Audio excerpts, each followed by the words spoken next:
विषय है, ये उनका विषय है। हम अपने साथियों के प्रतिनिधि हैं, हम आंदोलन करेंगे, हमको चाहिए, और हम हड़ताल पर गए जी। हमने लेकिन नहीं, दिनेश जी आपने ये बात को ध्यान में रखना चाहिए था आप लोगों को कि बंगाल ने अपने यहां पुरानी पेंशन व्यवस्था यथावत जारी रखी, किसी केंद्र ने उसको रोक नहीं पाया, वहां के आईएएस अधिकारियों को कोई नहीं हड़का पाया, वहां तो लागू ही नहीं हुई नई पेंशन व्यवस्था। जी नहीं, मैंने उसी में कहा कि बंगाल में जो दल है, जो मुख्यमंत्री हैं, वो अपने सर्वे सर्वा हैं, लेकिन उत्तर प्रदेश की स्थिति, उससे जो आपने शुरू में प्रश्न उठाया, उत्तर प्रदेश की स्थिति उसके इतर है। जब माननीय मोदी जी ना चाहें और योगी जी दे दें, ये संभव नहीं है। इसलिए हमने माननीय मुख्यमंत्री से मैंने स्वयं कहा था कि आज आपके पास अवसर है कि इस देश के कर्मचारी और शिक्षकों की जो मांग है, जायज मांग है, उसको आप पूरा कर सकते हैं। आप अमित शाह जी से, आप माननीय मोदी जी से बैठ करके बात करिए, क्योंकि ये गुणा भाग नफा नुकसान से निपटने वाला इशू नहीं है, ये पॉलिटिकल बिल से निपटेगा। राजनीतिक इच्छा शक्ति होगी तब निपटेगा। और मेरा जो मानना है कि आज राजनीतिक इच्छा शक्ति इस बात पर आती है सरकारों की कि इनके इस मुद्दे से हमारी सरकार रहेगी या जाएगी, ये हकीकत है। वोट से डर सबको लगता है। तो आज जब प्रदेश का कर्मचारी और शिक्षक इस स्थिति पर आकर खड़ा हो गया है कि वो इसी मुद्दे पर अपना वोट करेगा, तो बड़े भाई इनको ये राजनीतिक इच्छा शक्ति दिखानी होगी। मैं आज अपने पूरे प्रदेश के कर्मचारी और शिक्षकों के व्यवहार को देख करके आश्वस्त हूँ कि जिस प्रकार से किसान साथियों के ताकत के आगे इनको बिल वापस लेना पड़ा है, ये एनपीएस भी इनको वापस लेनी पड़ेगी। जी ठीक बात है। फखरुल हसन, देखिए हमारी एक वर्किंग कमेटी की बैठक, उसमें ये इशू आया था जी कि भाई जब वर्तमान आज राजनीतिक दल जो अपोजिशन में होते हैं तो मुद्दे का समर्थन करते हैं, और जब सत्ता में आते हैं तो मुकर जाते हैं, तो क्या किया जाए। तो उस पर हमारे लोगों ने ये तय किया कि भाई अगर वर्तमान सरकार आचार संहिता से पहले इसको लागू कर दे तो उनको उनकी जय जयकार कर दीजिए, जो हम लोगों का धर्म है, जो हमारी मत जय जयकार कर दीजिए।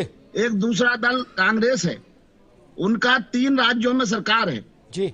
अगर उन राज्यों की वो एनपीएस रोक करके वहां ओपीएस लागू कर दें, मैंने कांग्रेस की बड़ी नेता हैं उनसे कहा भी था कि यदि आप 3 राज्यों की रोक करके उत्तर वहां भी लागू कर दें और यहाँ के लिए वादा कर दें, तो आपको उत्तर प्रदेश का कर्मचारी गाजीपुर बॉर्डर से रिसीव करेगा, गाजीपुर जिले तक लेकर के जाएगा आपकी जय जयकार करते हुए जी। अब अभी जो समाजवादी पार्टी के प्रवक्ता बैठे हुए हैं, भाई ये मैं तो कहता हूँ घोषणा पत्र में नहीं है, इनके राष्ट्रीय अध्यक्ष जी को अगर उनको देना है तो इतना बड़ा इशू है, तो जीवन निर्वाह भत्ता देने के लिए भी उससे प्रमाण पत्र मांगा जाता है कि आपने कहीं कोई व्यवसाय तो नहीं किया था। हाँ। तो जब 60 साल की आयु तक सरकार उसको बांध करके रखेगी कि आप जितना हम चलाएंगे उतना चलेंगे, उसके तक नहीं चलेंगे, तो 60 साल के बाद उसकी गारंटी कौन लेगा। उसकी गारंटी इस देश की सरकार को ही लेनी होगी जी। ये लेनी होगी। और दूसरा जो नेताओं की बात है, नेता लोग पेंशन लेते हैं, बंधु जी ने भी बताया कि वेतन लेते हुए भी पेंशन लेते हैं, उसके बाद हाउस वाइफ लेते हैं। यदि विधानसभा का रहा है तो उसकी पेंशन अलग मिलेगी, विधान परिषद का रहा है तो उसकी पेंशन अलग मिलेगी, लोकसभा की अलग मिलेगी, राज्यसभा की अलग मिलेगी। तो उनके लिए सब कुछ है। सुप्रीम कोर्ट ने कहा कि पेंशन भीख नहीं है, अधिकार है। तो उस समय के जो वित्त मंत्री आज दुनिया में नहीं है, मुझे नहीं नाम लेना है, उन्होंने पार्लियामेंट में खड़े होकर के कहा कि ये सुप्रीम कोर्ट तय नहीं करेगा कि पेंशन कौन लेगा नहीं लेगा, ये हम तय करेंगे जी। तो इस प्रकार की मनमानी बड़े भाई लोकतंत्र में नहीं चल सकती। ठीक संविधान बना है। दिनेश भाई आएंगे आपके पास। मैं फखरुल नहीं, मायावती जी के समय तो नेतृत्व किसी और के पास था, लेकिन माननीय अखिलेश जी जब मुख्यमंत्री थे तब मेरे पास नेतृत्व किया था। तब भी मैंने लक्ष्मण मेला मैदान में बहुत बड़ी रैली की थी, और चूंकि उसी समय विधानसभा चुनाव आने वाला था, जो वर्तमान नेता प्रतिपक्ष हैं उनसे वार्ता मेरी हुई थी। और वार्ता होने के बाद उन्होंने कहा कि हम मुख्यमंत्री से बात करेंगे। मुख्यमंत्री से उन्होंने बात करनी चाहिए भी, लेकिन तभी विधानसभा चुनाव आ गया, तो बात उस समय आगे नहीं बढ़ पाई थी। और अभी मैं एक बात आपको बताना चाहूंगा, जो आपने शुरू में कहा था कि क्या उनकी इच्छा नहीं होगी भारत सरकार की तो ये दे देंगे। तो जब हमने 18 में आंदोलन किया तो पहले तो जो एक कमेटी बनी 10 आईएएस की, जिसमें वित्त के और सारे टॉप आईएएस सब लोग थे, हम हरकिशोर तिवारी जी भी उसमें हैं। तो 2 एक बैठक में तो उन्होंने अच्छे बुरे पर वो फैसला करते रहे कि नहीं बहुत अच्छा है। लेकिन बाद में जो हमने सिद्ध किया तो उन्होंने माना कि नहीं, एनपीएस हानिकारक है और जो बेनिफिशियरी पुरानी वाली थी वही स्कीम ठीक है। उन्होंने तत्कालीन मुख्य सचिव से उन्होंने अपनी बात रखी, आईएएस लोगों ने कहा कि नहीं, इसको मिलना चाहिए। और उन्होंने जैसा उन्होंने बताया कि मुख्यमंत्री से बात हुई और तय हुआ कि प्रपोजल बना करके भारत सरकार ले जाया जाए। हमारे भी 2 प्रतिनिधि, जिसमें स्वयं हरकिशोर तिवारी गए थे उस समय गवर्नमेंट ऑफ इंडिया के सामने, और 2 यहाँ के आईएएस उत्तर प्रदेश सरकार के, भारत सरकार के सामने गए। और जाने के बाद जो उस पर चर्चा शुरू होती, उससे पहले ही उन आईएएस को टाइट किया गया और कहा गया कि ये मात्र उत्तर प्रदेश का नहीं है, ये पूरे देश में आग लगेगी। हम उत्तर प्रदेश को कैसे जी। अब अभी देख, समाजवादी पार्टी के प्रवक्ता बैठे हुए हैं भाई, ये मैं तो कहता हूँ घोषणा पत्र में नहीं है। इनके राष्ट्रीय अध्यक्ष जी को अगर उनको देना है तो इतना बड़ा इश्यू है, बहुत बड़ा प्रेस कॉन्फ्रेंस बुलाना चाहिए और जो कर्मचारी संगठन उनके नेताओं को बुलाना चाहिए और सबके बीच में घोषणा करनी चाहिए कि मैं मैनिफेस्टो में भी लाऊंगा और इस मीडिया के सामने वीडियो रिकॉर्ड है कि मैं आऊंगा तो पहली कैबिनेट की मीटिंग में पुरानी पेंशन व्यवस्था लागू करूंगा। तो देखिए, कर्मचारी संगठनों के नेताओं ने साफ कर दिया कि बड़ी प्रेस कॉन्फ्रेंस बुलाइए, वीडियो रिकॉर्डिंग कराइए, पहली कैबिनेट में ये मामला सुलझाने का वादा करिए, तब तो बात बनेगी, नहीं तो नहीं। देखिए, दिनेश शर्मा जी हमारे वरिष्ठ हैं, हम उनका बहुत सम्मान करते हैं। दिनेश शर्मा जी, आपकी जानकारी के लिए मैं बता दूं कि आदरणीय राष्ट्रीय अध्यक्ष जी एक रैली में बोल रहे थे और उस रैली में उन्होंने आपसे वादा किया है कि पुरानी पेंशन समाजवादी सरकार बनेगी तो उसको बहाल करने का काम करेंगे। आपको अगर रिकॉर्डिंग रखनी है तो आप अपना सर्च कीजिएगा तो गूगल पे, तो अभी आपको वो बयान भी उनका मिल जाएगा।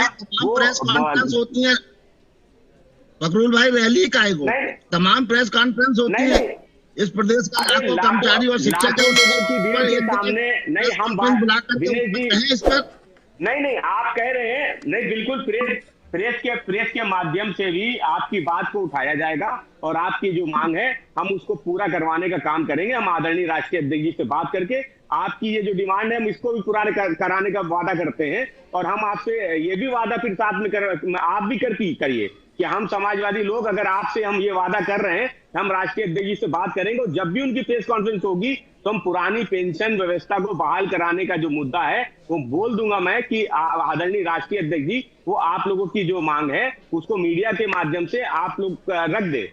लेकिन आप भी वादा कीजिए कि आप लोग भी कम से कम समाजवादी सरकार बनाने के लिए हमारा सहयोग करेंगे। लो भैया, इस हाथ दो, साथ लो।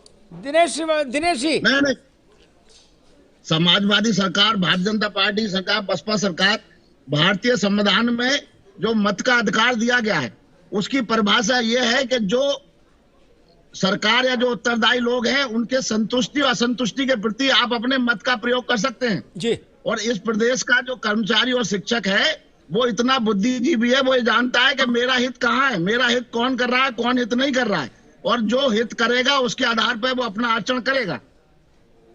ठीक है भाई, अब इतनी बात कही जाएगी इशारे में, फिर मतलब है? नहीं, बिल्कुल ठीक है। अभी बिल्कुल मैं संविधान कहता है कि मत जो है वो गोपनीय है ना, व्यवस्था जो है वो गोपनीय। चिट्ठी लिखी थी जी, और जो हमने 2018 में पार्लियामेंट से पहले इसका आंदोलन चलाया था तो उनको उसका स्मरण भी कराया था, जिसको उन्होंने मुस्कुरा करके, बिल्कुल कुछ कहा नहीं लेकिन मुस्कुरा दिए थे वार्ता के दौरान, और कमेटी बनी, सब कुछ। लेकिन इसमें क्या है कि अभी तक राजनीतिक दल जो उत्तर प्रदेश और बिहार की राजनीति है उनके अंदर एक मन में विश्वास है कि ये कर्मचारी संगठन या जो मजदूर संगठन है या भी किसान संगठन का आंदोलन चला कि ये अपना आंदोलन करते हैं, मांगे मानते हैं, 1 लाख 2 लाख 5 लाख की भीड़ आती है, आके चली जाती है। लेकिन जब चुनाव आता है तो राजनीतिक दलों के जो पासे फेंके जाते हैं उन मुद्दों पर वोट करते हैं, अपने मुद्दों पर वोट नहीं करते जी। हमने 2018 के लोकसभा चुनाव में अपने लोगों को जगाने का काम किया कि जब तक आप अपने मुद्दों पर वोट नहीं करेंगे तब तक राजनीतिक दल नहीं डरेंगे आपसे। आज जब विधानसभा का चुनाव आ रहा है तो हम किसी विपक्षी दल से अभी उम्मीद क्यों करें, सत्ता में बैठे हमको उम्मीद उनसे है, और इनसे भी उम्मीद इसलिए ज्यादा है कि प्रिंसिपल अखिलेश जी की सरकार थी, मायावती सरकार थी, तो वो गवर्नमेंट ऑफ इंडिया उनकी नहीं थी जी। ये भले ही कोई कहे कि कोई गवर्नमेंट स्टेट गवर्नमेंट दे देगी, लेकिन ये बात सही है कि कहीं ना कहीं जब दोनों गवर्नमेंट सहमत होंगी तब इसको देने में आसानी होगी। आज उत्तर प्रदेश के कर्मचारी और शिक्षक का जो सबसे अधिक उम्मीद वर्तमान सरकार से है वो इसीलिए है कि ये डबल इंजन की सरकार है। गवर्नमेंट ऑफ इंडिया भी पूर्ण बहुमत की है, गवर्नमेंट ऑफ यूपी भी पूर्ण बहुमत की है। ठीक है, इंजन तो ठीक और है जी। ये जो चुनाव है 2022 का, ये 2022 का चुनाव उत्तर प्रदेश का नहीं, ये पूरे देश का भी है। और अगर प्रदेश के लाखों कर्मचारी और शिक्षक और उनके परिवार को इग्नोर करके आज भी इग्नोर करते हैं, तो मुझे नहीं लगता कि फिर कभी हम इस मुद्दे को ज्यादा प्रभावी तरीके से उठा पाएंगे। ठीक। और मुझे इस बात की खुशी है कि प्रदेश का, उत्तर प्रदेश का जो शिक्षक है, जो कर्मचारी है, वो अपने इस मुद्दे के प्रति जागरूक हुआ है और इस बार मन बना चुका है। रुकिए, आएंगे दोबारा आपके पास। मैं फखरुल हसन के पास चलता हूँ। अभी आपने एक प्रश्न कहा कि एक नेताजी ने कहा कि हमने पूरी जिंदगी का ठेका नहीं लिया है। मैं कहना चाहता हूं कि पूरी जिंदगी का ठेका उनको लेना पड़ेगा। क्यों लेना पड़ेगा? क्योंकि एक सरकारी सेवक जो है उसको जिस प्रकार से लिमिटेशन में बांधा जाता है, वो सर्विस में रहते हुए ना व्यवसाय कर सकता है, ना कोई धंधा खड़ा कर सकता है जी। और 60 और 62 की आयु में जब वो रिटायर होता है तो वो कहां जाएगा? हम कहते हैं कि ये जैसे नेताजी लोगों के लिए या और लोगों के लिए छोड़ा हुआ है, सरकारी कर्मचारी को छोड़े कि वो भी सेवा में रहते, पेट्रोल पंप भी अपने नाम कराएगा, गैस एजेंसी भी नाम कराएगा, होटल भी खोलेगा, अब सब व्यवसाय भी डेवलप करेगा, तो वो तो अगर गलत आरोप में सस्पेंड भी कर दिया जाता है तो जीवन निर्वाह हैं जो इस रैली का हिस्सा बने हैं, बहुत दूर दूर से आए हैं। तो आइए उनसे बात करते हैं। सर, आपका नाम और आप कहाँ से हैं? मेरा नाम आलोक पांडे, प्राथमिक शिक्षक संघ शाखा इकाई मंगरौला, जनपद प्रतापगढ़ से मैं हूँ। और हम लोग यहाँ पर एक सूत्रीय मांग लेकर आए हैं, तो 21 सूत्रीय मांग, लेकिन हमारी जो मुख्य मांग है वो है पुरानी पेंशन की मांग। आज मोदी जी को 5 पेंशन मिल रही है, योगी जी को 6 पेंशन मिल रही है, लेकिन हम इनके नीचे कर्मचारी हैं। आज मैं मर जाऊं, कल मेरे बीवी बच्चों के लिए एक रोटी का सहारा नहीं है। माननीय मोदी जी, माननीय योगी जी 70 साल का उदाहरण देते हैं। मैं आपके इस मंच के माध्यम से 76 साल का उदाहरण देने जा रहा हूँ। 70 साल में किसी पार्टी ने कर्मचारी और अधिकारी को इतनी तकलीफ नहीं पहुंचाई है जितनी पिछले 6 साल में मोदी और योगी ने पहुंचा दिया।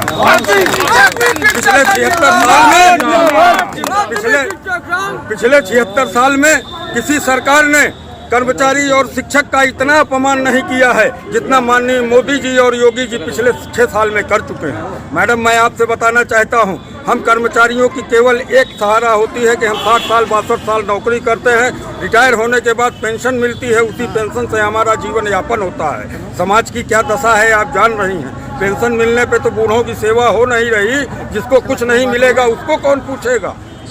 और दूसरी समस्या हमारी ये है कि ये जो जितने नेता हमारे हैं, ग्राम प्रधान से लेकर के दिल्ली में बैठे हुए सांसद तक, 5वीं फेल से लेकर BA फेल तक, ये सब के सब जय बार चुनाव जीतते हैं तय बार पुरानी पेंशन बनती है। आज मोदी जी 3 बार मुख्यमंत्री रहे, 2 बार प्रधानमंत्री रहे, 5 पेंशन बन गई। योगी जी 5 बार सांसद रहे हैं, 5 पुरानी पेंशन ले रहे हैं, जिनके न आगे कोई है न पीछे कोई है। और हम 62 साल अपनी जिंदगी खपा दे रहे हैं और हमारे रिटायर होने पर 70,000 तनख्वाह पाकर रिटायर हो रहे हैं और अगले महीने पेंशन 2300 रुपया मिल रही है। जो है आप स्वयं समझ सकती हैं हमारा परिवार कैसे चलेगा। तो मैं अंत में केवल इतना कहते हुए कि या तो योगी जी और मोदी जी की बुद्धि खुल जाए, और वो, क्योंकि देखिए हम लोग भी अपने किए का दंड भोग रहे हैं। 2014 में बहुत बड़े बड़े वादे मोदी ने किया, हम लोगों ने उनको बैठाया। 2017 में योगी जी ने कहा, यही योगी जी संसद में कांग्रेस के टाइम पर इन्होंने कहा था कि अगर जो सरकार कर्मचारियों को पुरानी पेंशन नहीं देती उसको सरकार में रहने का हक नहीं। आज मैं योगी जी आपसे पूछना चाहता हूं, 5 साल से आप यहाँ हैं, 7 साल से मोदी जी बैठे हैं, हम लोगों को क्यों नहीं दिए? क्या मान लें कि आप भी उब गए हैं, आप भी रहना नहीं चाहते? तो इसलिए ये कहते हुए कि अगर हमारी पेंशन नहीं मिलती तो हम सरकार अब तब तक बदलते रहेंगे जब तक हमारी पुरानी पेंशन नहीं मिलती। धन्यवाद।